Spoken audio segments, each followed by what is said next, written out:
आज ज़रा पढ़ा जाए conditional probability and compound theorem of probability. देखो बात ऐसी है कि तुमने पीछे प्रोबेबिलिटी पढ़ा, बहुत आम भाषा में पढ़ा था। प्रोबेबिलिटी पूरी पढ़ ली तुमने पीछे की, जिसमें एक ही बात समझ में आई, favourable outcome upon total number of outcome. ये तो प्रोबेबिलिटी था किसी घटना के, किसी इवेंट के होने या ना होने का वजह।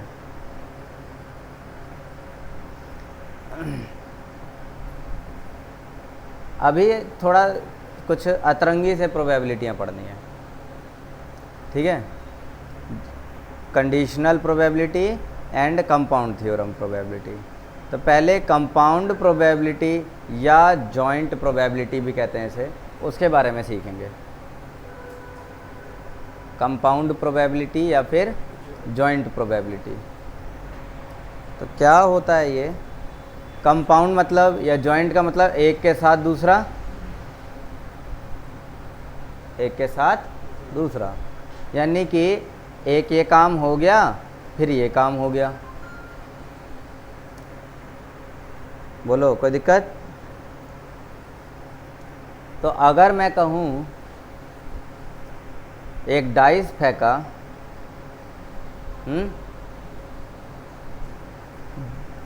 पहली बारी में 3 आए, अगली बारी दोबारा फेंका है, और दूसरी बारी में 5 आए। पहली बारी में 3 फेंका और अगर ऑड नंबर आ जा रहा है तो दोबारा फेंक रहे हैं, तो उसमें 5 आए, इसकी क्या प्रोबेबिलिटी है? पहली बारी में फेंका 3 आया, मतलब ऑड नंबर है, ये पहली कंडीशन है। ऑड नंबर आएगा तो दोबारा फेंकेंगे, और दोबारा फेंकेंगे तो 5 आने की प्रोबेबिलिटी क्या होगी? ऐसे ही पहली बारी में फेंका तो अगर इवन नंबर आया कोई, तो इवन नंबर आया तो हम कॉइन टॉस करेंगे। ऑड नंबर आया तो दोबारा डाइस फेंक देंगे, और अगर कोई इवन नंबर आता है तो कॉइन टॉस कर देंगे। तो कॉइन टॉस करेंगे तो उसमें हेड आने की क्या प्रोबेबिलिटी होगी? मेरी बात समझ में आ रही है कि नहीं आ रही है? एक एग्जांपल दिया मैंने, एक घटना घटेगी, उसी के बेसिस पे दूसरी घटना का प्रोबेबिलिटी बताना है।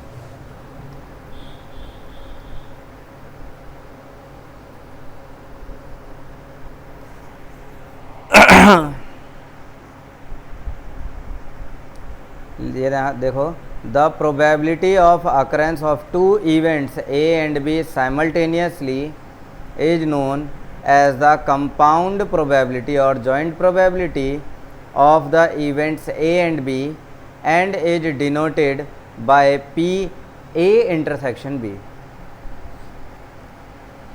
In a similar manner, the probability of simultaneous occurrence of K events, अब अगर k बार, मतलब ये तो एक के बाद दूसरा है, ऐसे ही दूसरे के बाद तीसरा, तीसरे के बाद चौथा, चौथे के बाद पांचवा, कई बार तक देखा जा सकता है ना। तो ये क्या, इस तरह से जितनी बार भी देखोगे उतनी बार तुम इंटरसेक्शन लगाते चले जाओगे। बात बराबर?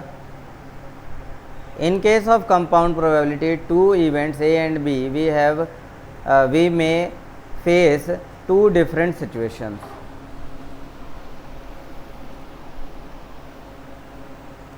दो डिफरेंट सिचुएशंस को हम यहाँ पर देखते हैं। In the first case, if the occurrence of one event से B is influenced by the occurrence of another event A। देखो 2 इवेंट्स हैं, एक इवेंट है A और एक इवेंट है B। मतलब पहला A इवेंट डाइस फेंकने वाला, और इसी के बेसिस पे अगर दूसरा इवेंट चल रहा है, यानी ऑड आया तो डाइस फेंका, इवन आया तो कॉइन टॉस कर दिया, तो कहीं ना कहीं जो B है वो A की वजह से ही तो इन्फ्लुएंस हो रहा है। B A की वजह से इन्फ्लुएंस होता है। तो ये पहला केस है हमारा। B is influenced by the occurrence of another event A, then two events A and B are known as dependent events. B अगर A पर डिपेंड कर रहा है तो ये डिपेंडेंट इवेंट्स कहलाएंगे. Dependents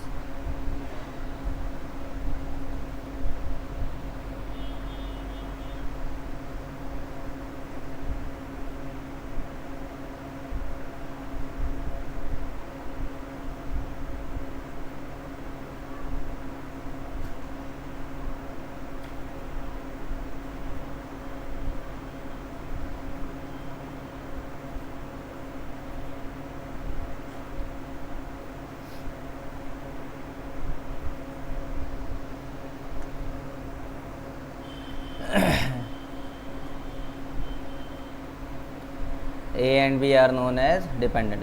We use the notation. अब इसको देखो, B किस पे डिपेंड कर रहा है? B किस पे डिपेंड कर गया? A पर डिपेंड कर गया ना. तो इसे जो लिखने का तरीका है वो कहलाएगा P B upon A.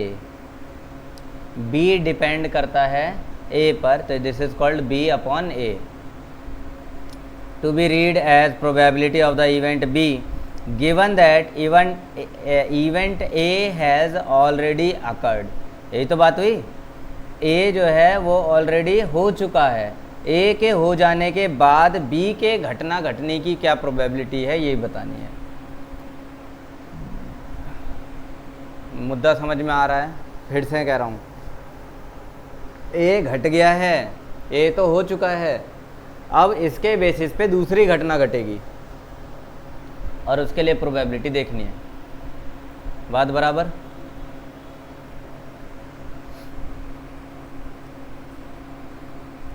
The conditional, ये तो हो गया अकर, इसी को हम कहते हैं. और the conditional probability of B given A, ये ही कंडीशनल प्रोबेबिलिटी, कंडीशन बी की कंडीशन है ना, तो यही कंडीशनल प्रोबेबिलिटी कहलाता है. To suggest that another event B will happen, B तभी हैपन होगा if and only if the first event A has already happened. This is given by the following term. इसको जो बी अपॉन ए था ना, ये उसका फॉर्मूला हो गया. लिखते चलोगे. पी बी अपॉन ए का formula P B intersection A upon P A.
बढ़े आगे.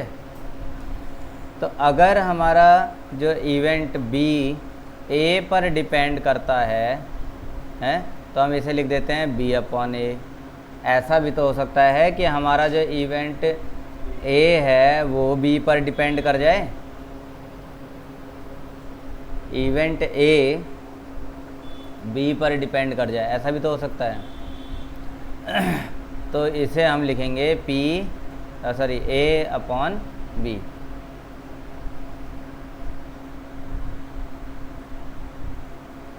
कोई दिक्कत नहीं?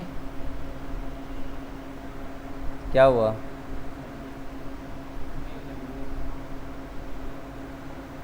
You can walk.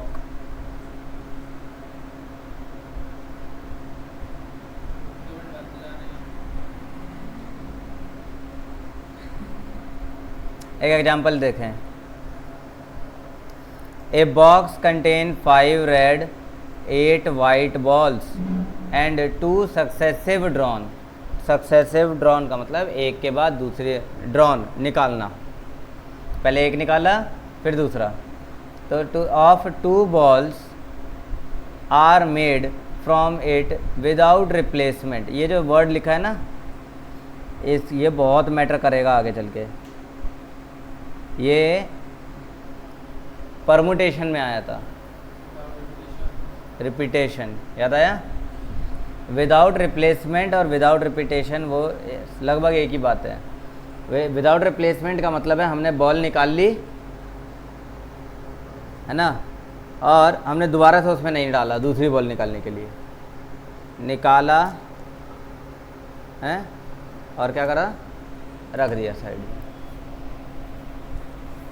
Without replacement, then the probability of the event, the second drawn, would result in 2 white balls, given that the first drawn has resulted in 2 red balls.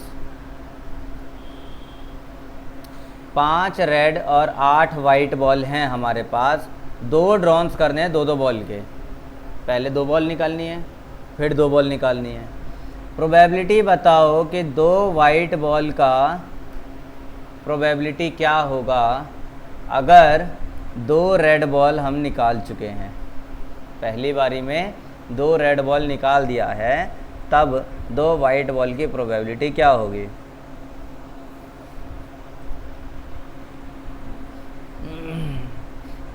Is an example of conditional since the drawings are made without replacement, the composition of balls in the box change and the occurrence of 2 white balls in the second drawn, it depend on the outcome of the first drawn, which is red ball of 2. इसको लिखने का देखो, वैसे तो तरीका B/A लिख सकते थे, लेकिन इसे B2/R2 लिख दिया ताकि समझ में आ जाए। B2 मतलब कि सेकेंड ड्रॉन पे वाइट चाहिए ना, B2 मतलब हो गया वाइट बॉल के लिए देखना ही हमें, और गिवन ये है कि रेड बॉल हमने निकाल दी है।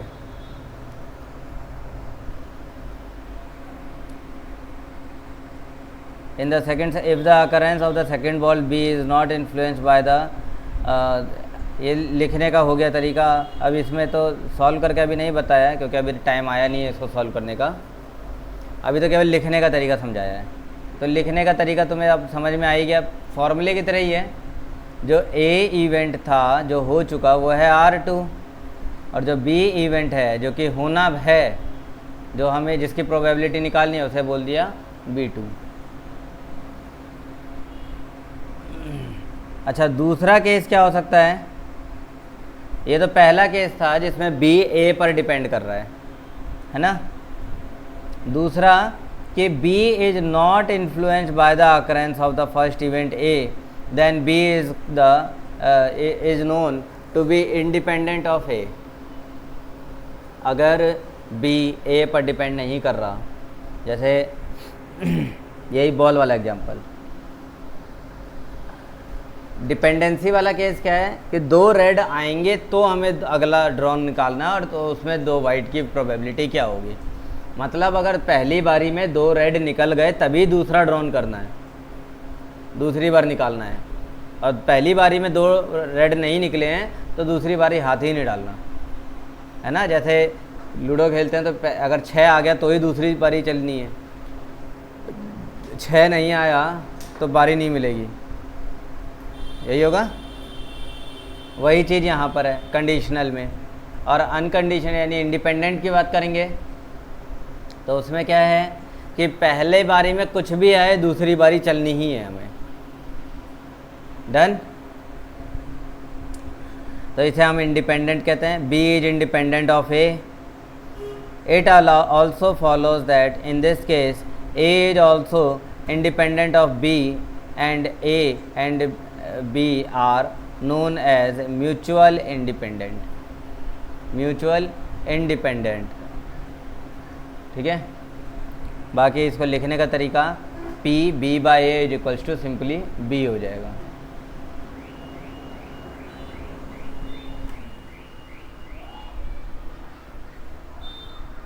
कुछ मैं हैक रहा था, तो वही तो नहीं महकना चाहिए ना।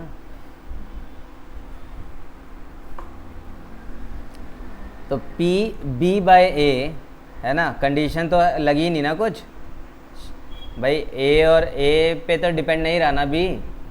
तो अगर मैं इसका प्रोबेबिलिटी निकालूं तो बी तो इंडिपेंडेंटली आएगा।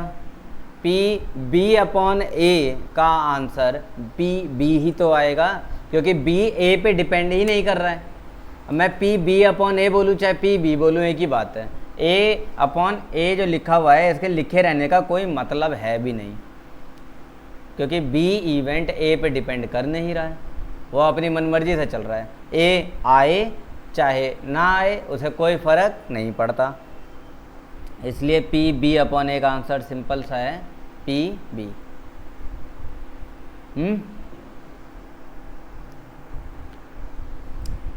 ऐसे ही अगर हम कहेंगे पी ए अपॉन बी तो इसका आंसर पी ए हो जाएगा। तो इंटरसेक्शन क्या रहेगा दोनों का, पी ए का आंसर पी ए है, पी ए बाई बी का आंसर पी ए है, और पी बी बाई ए का आंसर पी बी है। और इसका इंटरसेक्शन निकालेंगे तो P A and P B. Intersection का मतलब तो यही हुआ, जो चीज़ पी ए में है एंड पी बी में, दोनों में, तो P A intersection P B, तो P A cross P B हो जाएगा। तो ये तुम्हारे लिए इम्पोर्टेंट फॉर्मूला है। ये इंडिपेंडेंट इवेंट में लिखना है और ऊपर वाला डिपेंडेंट इवेंट में लिखना था। तो हेडिंग डाल के ऊपर वाले का तो जो पीछे लिखा था उसके लिए हेडिंग डाल दो डिपेंडेंट इवेंट है, और ये इसके लिए डाल दो इंडिपेंडेंट इवेंट।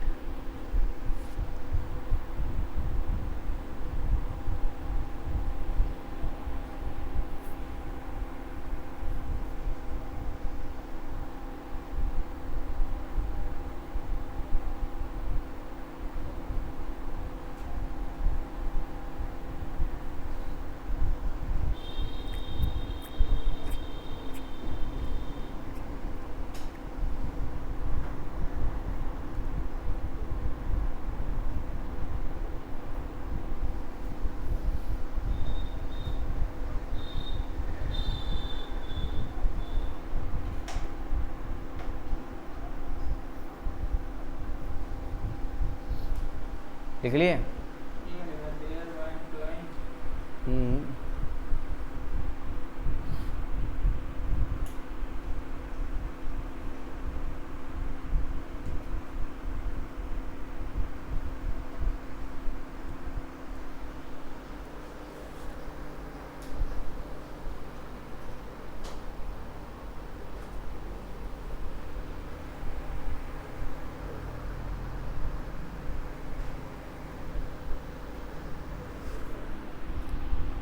देखेंगे दो event A and B independent हुए तो formula P A cross P B हो जाएगा, है ना। ऐसे ही तीन इवेंट अगर एक म्यूचुअली इंडिपेंडेंट है, ए का बी पे कोई फ़र्क नहीं पड़ता है, बी का सी से कोई नहीं, और सी का ए पे कोई नहीं, तीनों एक दूसरे से एकदम अलग हैं, तो ऐसे में P A cross P B cross P C ये आंसर आ जाएगा। बात करते हैं उस बात की जहाँ पर आएगा क्वेश्चन विद रिप्लेसमेंट वाला। अभी तो विदाउट रिप्लेसमेंट था ना, हाईलाइट करके एक जगह लिख देना विदाउट रिप्लेसमेंट, ताकि पहचान रहे।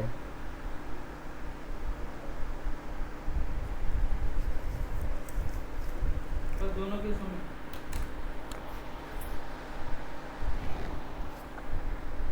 सारे तो विदाउट रिप्लेसमेंट वाले चल रहे थे अभी तक। अगर अब आ रहा है बात कि विद रिप्लेसमेंट हो तब क्या करेंगे, तो विद रिप्लेसमेंट के केस में क्या हो जाएगा, P B two upon R two, है ना, जिसका आंसर इंटरसेक्शन में आना चाहिए था B2/R2, या यूँ कह लो कि PB/A, तो विद रिप्लेसमेंट वाले केस में आंसर जो आएगा वो PB आ जाएगा। विद रिप्लेसमेंट वाले केस में PB हो जाएगा।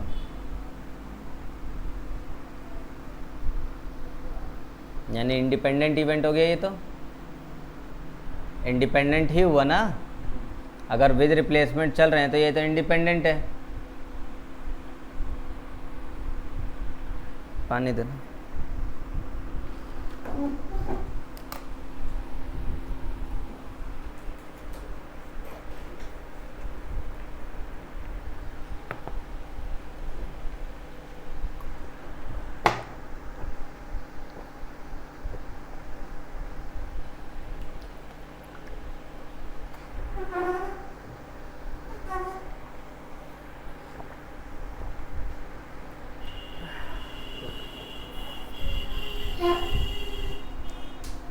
आगे हेडिंग डालोगे कि if A and B are independent then the following pairs of events are also independent. Heading डालोगे if A and B are independent then following pairs of events are also independent.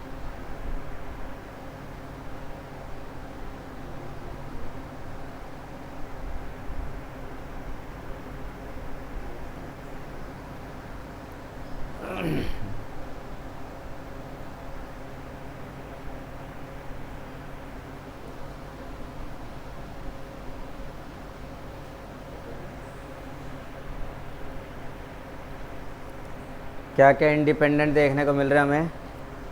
अगर A और B पूरी तरह से क्या है, एक दूसरे से इंडिपेंडेंट है, ना A का B पे कोई फ़र्क, ना B का A पर कोई फ़र्क, तो उस केस में A और B नॉट भी इंडिपेंडेंट होंगे, A नॉट और B इंडिपेंडेंट होंगे, A नॉट B नॉट दोनों इंडिपेंडेंट होंगे। ठीक है, यानी कहने का मतलब हर कंडीशन ही इंडिपेंडेंट हो गई ना।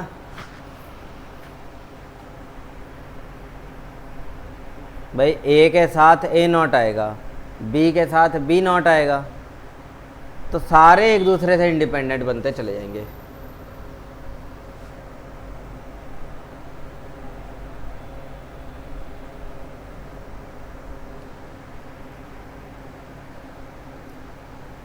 ठीक,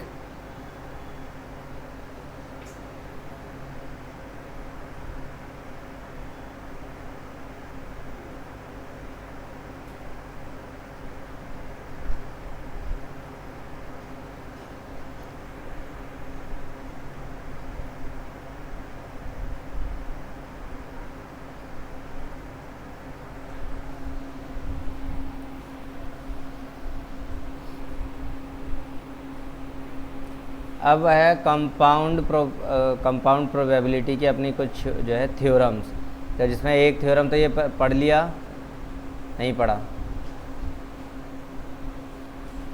हेडिंग डालोगे theorem of compound probability.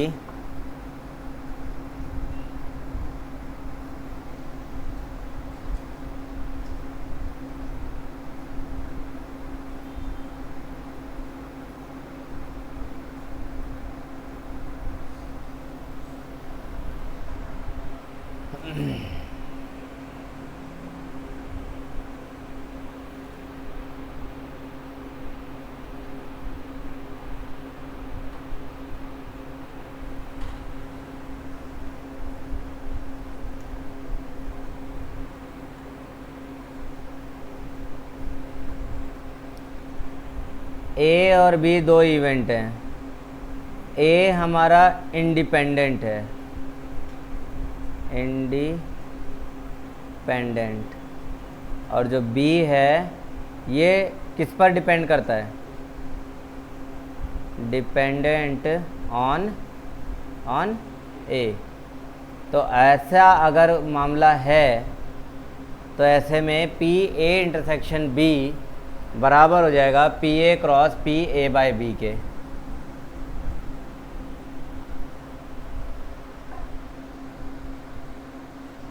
P A intersection B बराबर हो जाएगा P A cross P B upon A.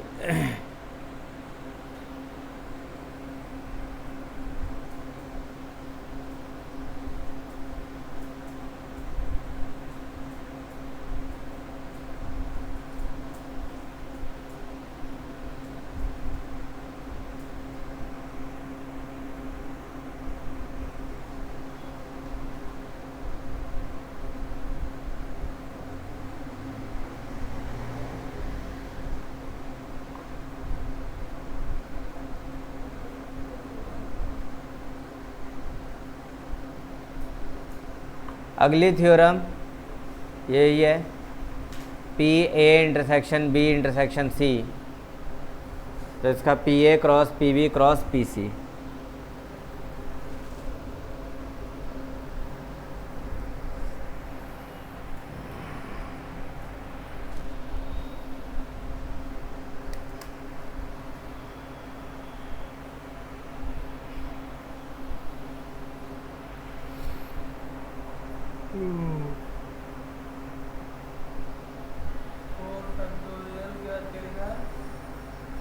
Four factorial, factorial कहाँ आ गया इसमें? ये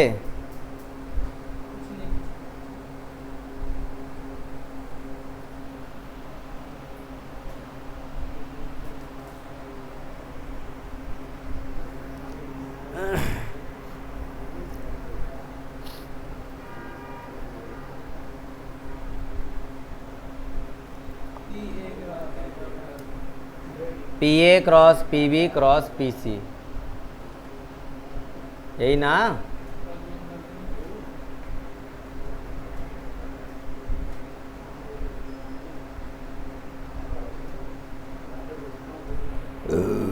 और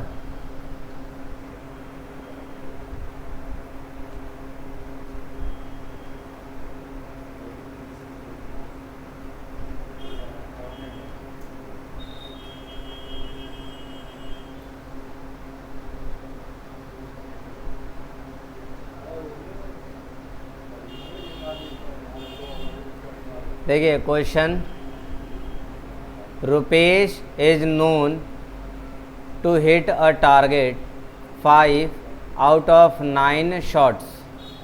रुपेश जाना जाता है 9 में से 5 शॉट एकदम टारगेट पे मार देता है।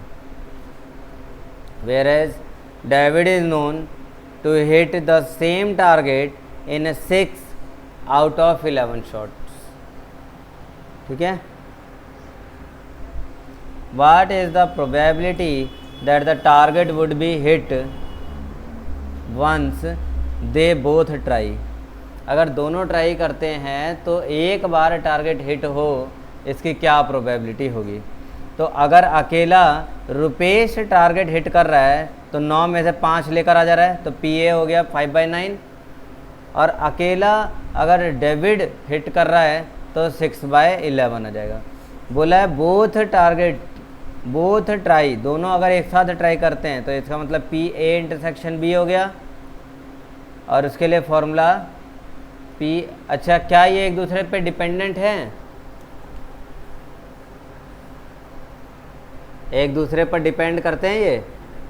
रुपेश हिट कर देगा तभी डेविड हिट करेगा, या डेविड हिट कर देगा तभी रुपेश हिट करेगा? ऐसी कोई बात है यहाँ? ऐसी कोई बात नहीं है, मतलब ये दोनों इंडिपेंडेंट हो गए हैं भाई। ए के यानी रुपेश के हिट करने से डेविड का कोई लेने देना, डेविड के हिट करने से रुपेश का कोई लेने देना नहीं है, तो इसका मतलब ये इंडिपेंडेंट होगा। और इंडिपेंडेंट का मतलब है P A cross P B.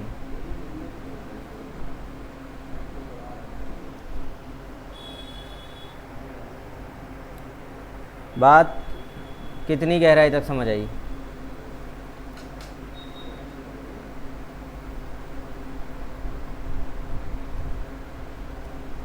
तो ये क्या है कि टारगेट के जो है दोनों के दोनों हिट करते हैं।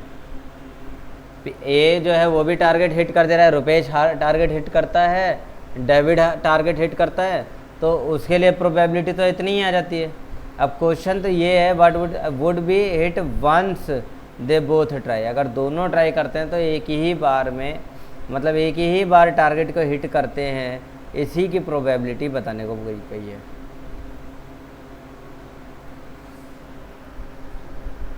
तो the probability that the target would be hit is given by, target पूरा होगा इसकी प्रोबेबिलिटी तो यूनियन के साथ बनेगी, या तो ए करे या बी करे, केवल टारगेट हिट होना चाहिए, तो यूनियन के साथ चलेंगे। तो यूनियन के साथ 79/99 आ रहा है ना। और दूसरा ये जो तरीका है P A union B is equals to 1 minus P A union B का डैश।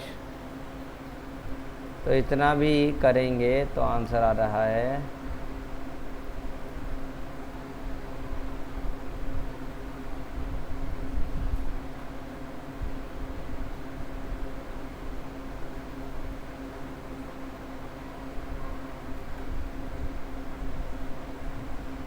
फिर भी आंसर 79/99 आता है। दोनों या तो ए हिट करे या बी हिट करे, तो ए यूनियन बी निकाल दिया, और नॉट अगर कर देते हैं उसका ए यूनियन बी का नॉट, मतलब ना तो ए निकाले ना बी निकाले, तो उसे 1 में से माइनस कर देंगे तो वंस वाला आ जाएगा। ओके, मतलब दोनों में एक हिट कर रहा है, दोनों ने ट्राई करा तो एक हिट कर देगा, उसके लिए प्रोबेबिलिटी निकाल दी।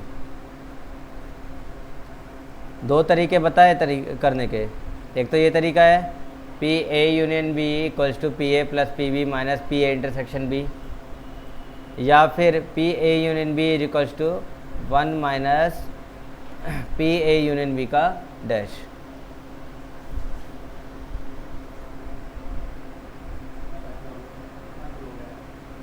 अभी क्या है कि मेरे ख्याल से इस पे अभी और जोर देना बाकी है, ठीक है, क्योंकि ये वो पोर्शन है जो कि तकलीफ़ ज़्यादा देता है और मज़े तो कम देता ही नहीं है ये।